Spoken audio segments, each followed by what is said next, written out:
Dans la nef imposante de la cathédrale Saint-Gabriel, l'atmosphère est saturée par l'agitation feutrée des grands rendez-vous institutionnels.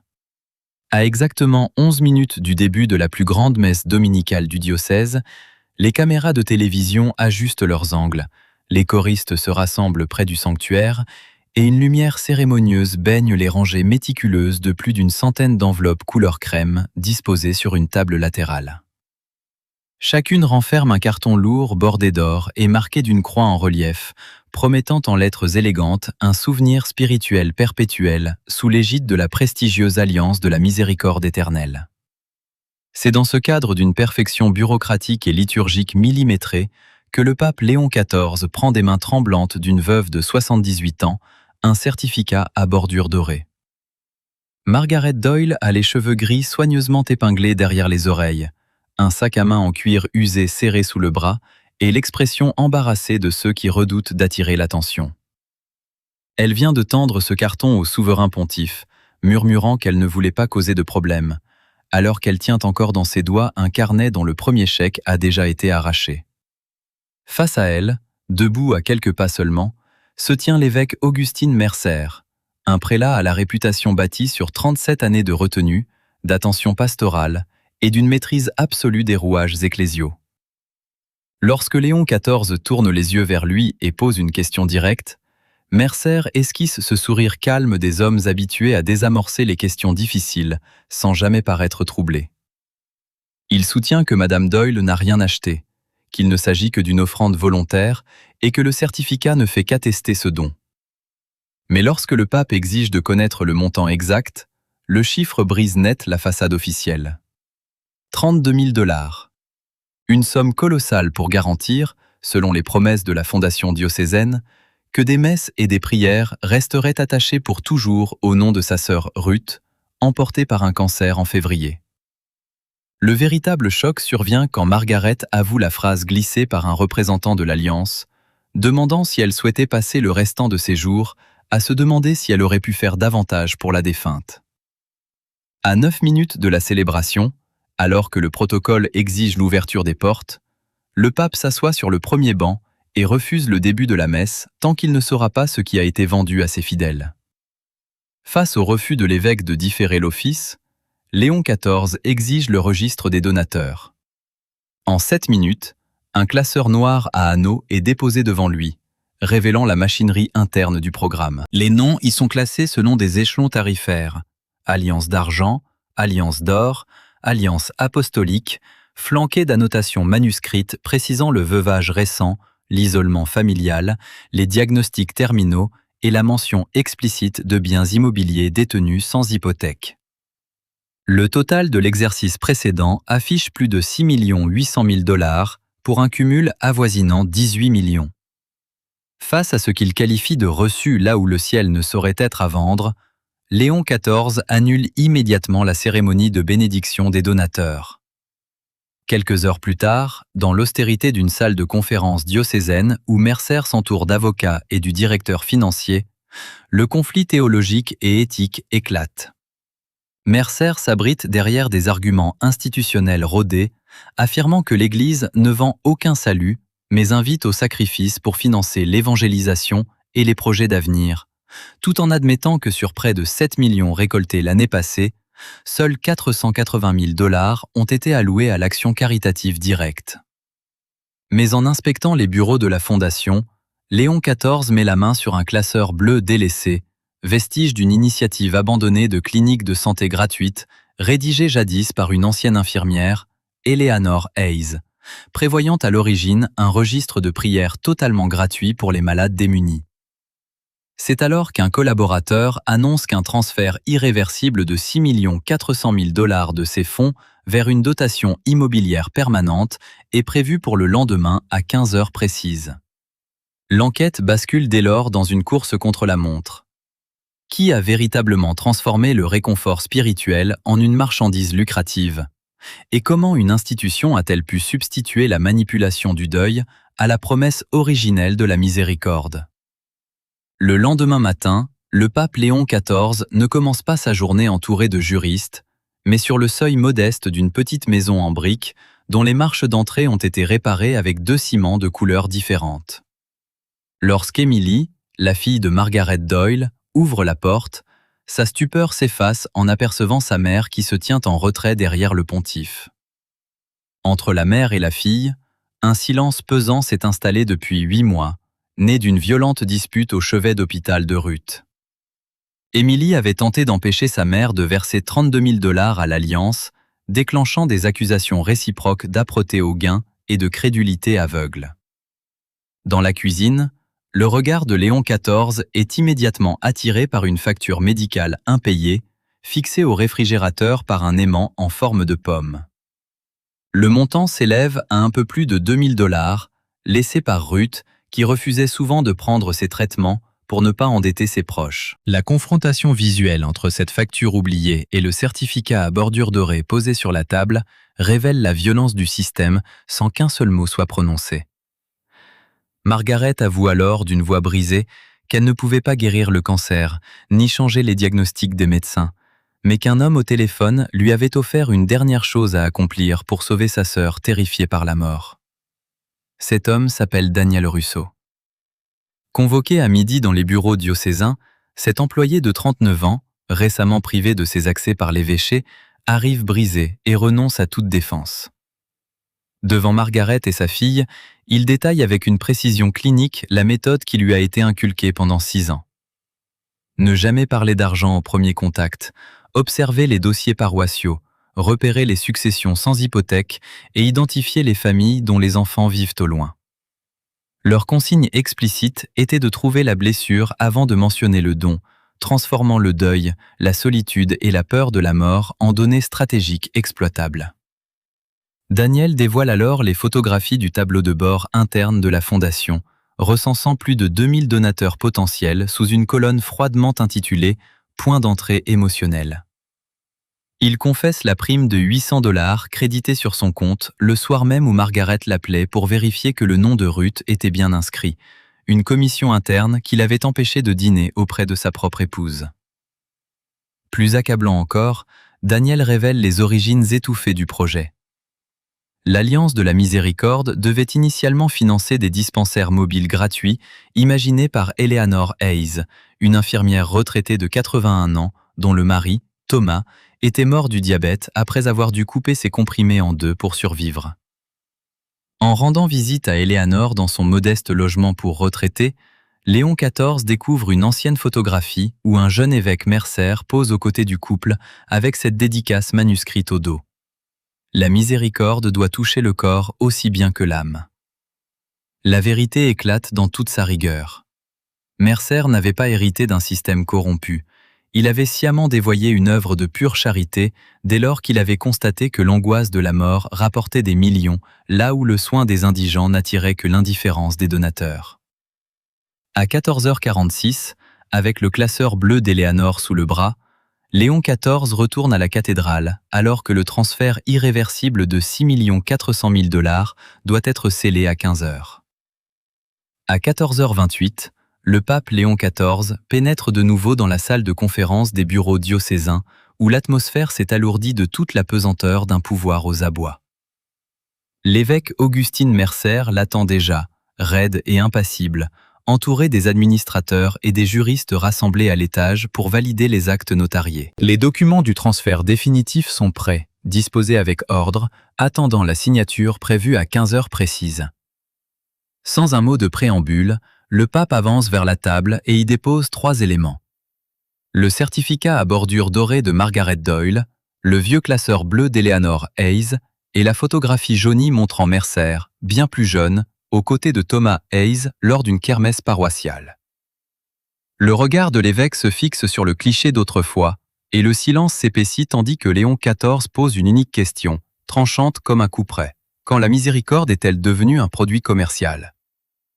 Mercer ne répond rien, mais son refus d'admettre la faillite morale reste intact. À 14h31, le pape donne l'ordre irrévocable qui brise l'appareil administratif. Gelez immédiatement l'intégralité des comptes bancaires de l'Alliance. L'évêque se lève d'un bond, invoquant la légalité formelle de l'opération, affirmant qu'on ne peut pas démanteler des années de travail institutionnel simplement parce qu'un vocabulaire de collecte a pu blesser des susceptibilités.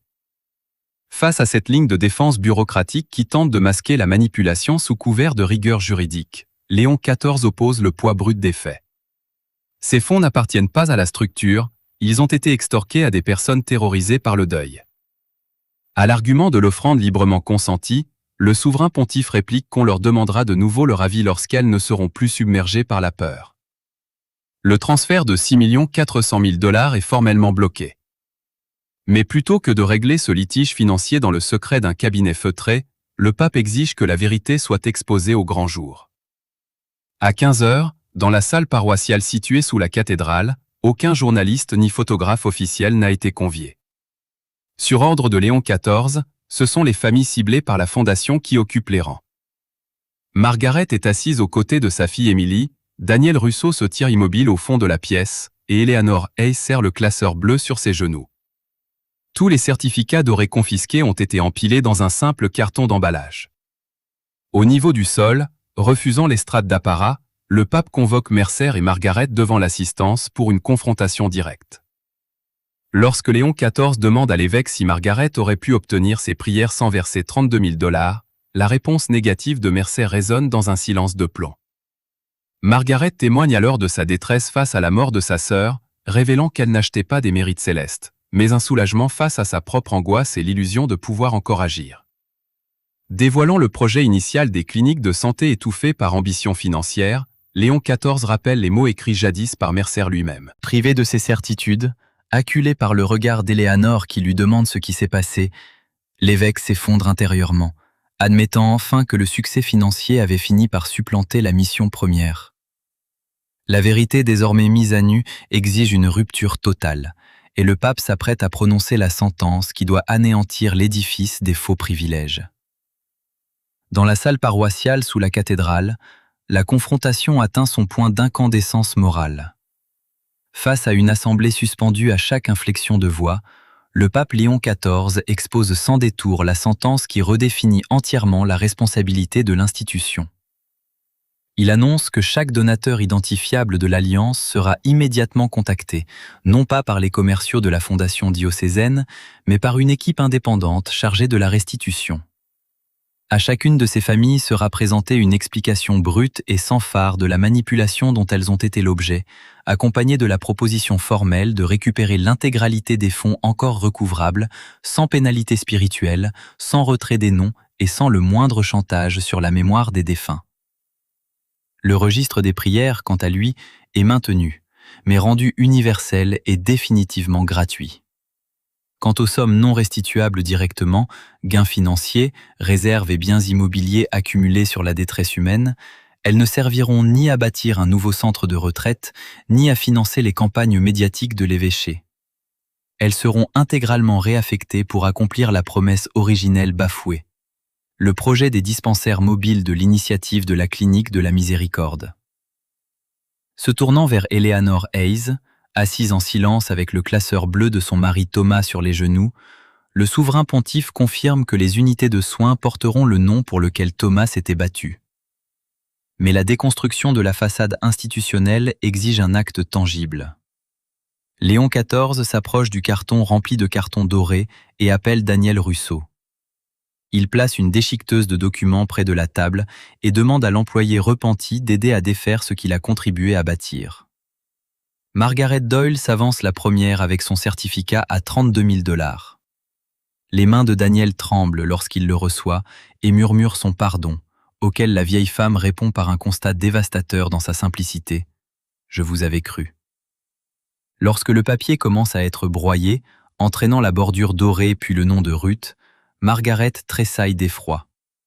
Comprenant instantanément l'angoisse de voir le souvenir même de la défunte anéantie, le pape intervient immédiatement, arrête l'appareil et prend une simple fiche de prière en carton blanc ordinaire. De sa propre main, sans apparat ni tarif, il y inscrit le nom de Ruth Doyle et la remet à Margaret en lui assurant que ce nom demeurera aussi longtemps que les chrétiens sauront prier. À ce geste épuré, un mouvement spontané s'empare de la salle. Veuves, Pères endeuillés et anciens combattants s'avancent un à un pour échanger leurs titres de prestige tarifés contre ces cartons blancs sans échelon ni valeur marchande. Reste l'ultime confrontation avec Augustine Mercer, figée à l'écart. Refusant qu'il se réfugie dans une démission administrative silencieuse, Léon XIV exige de lui une confession publique face à ceux que son appareil a ciblés. Poussé par le regard d'Éléanore tenant la photo de sa jeunesse, l'évêque s'avance vers Margaret, sans micro ni discours préparé, et reconnaît qu'en mesurant la faiblesse humaine au lieu de la protéger, il a travesti la pression en générosité, le ciblage en pastoral et le sacrifice d'autrui en réussite institutionnelle. Dès la fin de cet après-midi mémorable, les rouages de la transformation se mettent en marche avec une rigueur irréversible. Les administrateurs de la Fondation signent les actes officiels, annulant définitivement le transfert des 6 400 000 $, tandis que l'évêque Augustine Mercer est écarté de toute responsabilité administrative le temps que la commission d'indemnisation indépendante examine l'ensemble des comptes gelés. Refusant les lenteurs bureaucratiques pour concrétiser la réparation, le pape Léon XIV prend une décision immédiate. Parmi les 3 grands véhicules de transport diocésains réservés au congrès et au déplacement du clergé, l'un est vendu pour financer le matériel, tandis que les 2 autres sont entièrement désossés et réaménagés.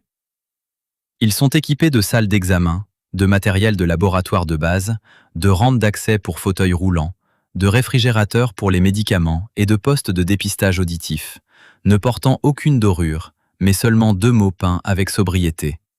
Clinique de la Miséricorde. Plusieurs mois plus tard, la première unité mobile s'arrête devant une petite église de paroisse où les enveloppes de l'Alliance étaient autrefois distribuées après la messe du dimanche. La table dorée a disparu au profit d'un modeste bureau pliant où une infirmière enregistre les patients sans s'enquérir de leur patrimoine ni de leur capacité de donation. C'est là que Margaret Doyle se présente aux côtés de sa fille Emily. Elle n'est pas venue pour elle-même, mais pour accompagner Hélène, sa voisine de 73 ans, qui ignorait depuis près de 6 mois une oppression dans la poitrine par peur du coût des examens médicaux. Le diagnostic précoce posé par l'équipe mobile permet de traiter à temps une affection sérieuse, et quelques semaines plus tard, Hélène fait parvenir à Margaret une photographie où elle pose, rayonnante, aux côtés de sa petite fille à sa sortie de l'hôpital. Margaret a récupéré la majeure partie des 32 000 $ initiaux. Elle en a utilisé une portion pour réparer la toiture de sa maison et remplacer la chaudière dont Ruth se plaignait sans cesse, avant de verser, sans que personne ne lui demande rien, une offrande libre à la clinique, sachant cette fois avec certitude que cet argent servirait à financer des médicaments, un trajet ou un traitement vital. Aux approches de Noël, une enveloppe sans adresse d'expédition parvient chez Margaret. Elle renferme un ancien certificat de l'Alliance, vierge de tout nom, sur lequel un trait noir a été tiré à travers les mots de souvenir perpétuel, accompagné au dos d'une phrase manuscrite dont Margaret reconnaît l'écriture. « Je n'avais aucun droit de mettre un prix à côté de ce que Dieu donne gratuitement. » La veuve glisse ce carton dans sa Bible, juste derrière la carte blanche portant le nom de Ruth. Lors d'une nouvelle visite de Léon XIV à la clinique où veille Eleanor Hayes auprès du portrait encadré de son époux Thomas, une famille modeste franchit la porte sans crainte financière. Margaret, présente aux côtés du souverain pontife, lui demande alors doucement s'il pense que Ruth est au ciel. Loin de toute certitude marchande et de toute promesse tarifée, le pape lui prend la main et lui rappelle que l'âme de sa sœur n'a jamais été une transaction et que son amour pour elle n'a jamais eu besoin d'un reçu. À travers la vitre de l'unité mobile, les soins sont dispensés sans distinction, rendant enfin à la prière sa gratuité originelle et effaçant le fardeau du coût pour ne laisser que le souvenir pur d'un nom et une miséricorde qui n'a plus de prix.